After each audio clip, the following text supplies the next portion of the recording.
పవిత్రమును నిష్కలంకమైనటువంటి భక్తి ఏదనగా విధవరాండ్రను పరామర్శించుటయు, దిక్కులేని వాళ్లను చేరదీయుటయు, వారి ఇబ్బందిలో పరామర్శించుటయు, ఇహలోక మాలిన్యము అంటించుకోకుండా తమ్మును తాము రక్షించుకొనుటయే నిజమైనటువంటి భక్తి అని బైబిల్ చెబుతుంది.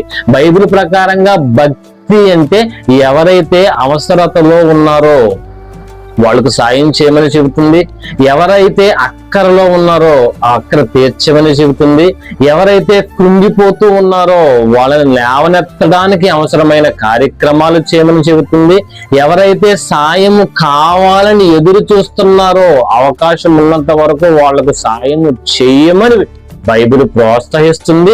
దిక్కులేని పిల్లలను చేరదీసి అలాంటి వారికి కూడా ఒక మంచి భవిష్యత్తును ఏర్పరచగలిగితే ఏర్పరచమని బైబిల్ చెబుతుంది.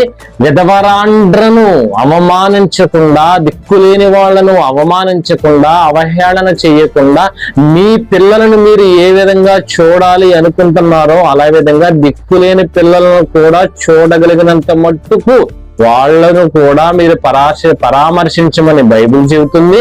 ఇహలోక మాలిన్యము అనగా చెడుతనము, నీ శరీరాన్ని పాడు చేసేటటువంటి చెడుతనము అంటే మందు తాగడము, సిగరెట్ కాల్చడము, గంజాయి వేసుకోవడము, వ్యభిచారం చేయడము, మోహపు చూపు చూడడము, అవతల వాడిని బాధ పెట్టడము, దూషించడము, ద్వేషించడము, ఇలాంటి చెడు కార్యాలు ఏమి నువ్వు అంటించుకోకుండా పరిశుద్ధంగా, పవిత్రంగా, నిష్కలంకంగా, నిస్వార్థంగా బ్రతకడమే నిజమైనటువంటి భక్తి అని బైబిలు నిర్వచిస్తుంది.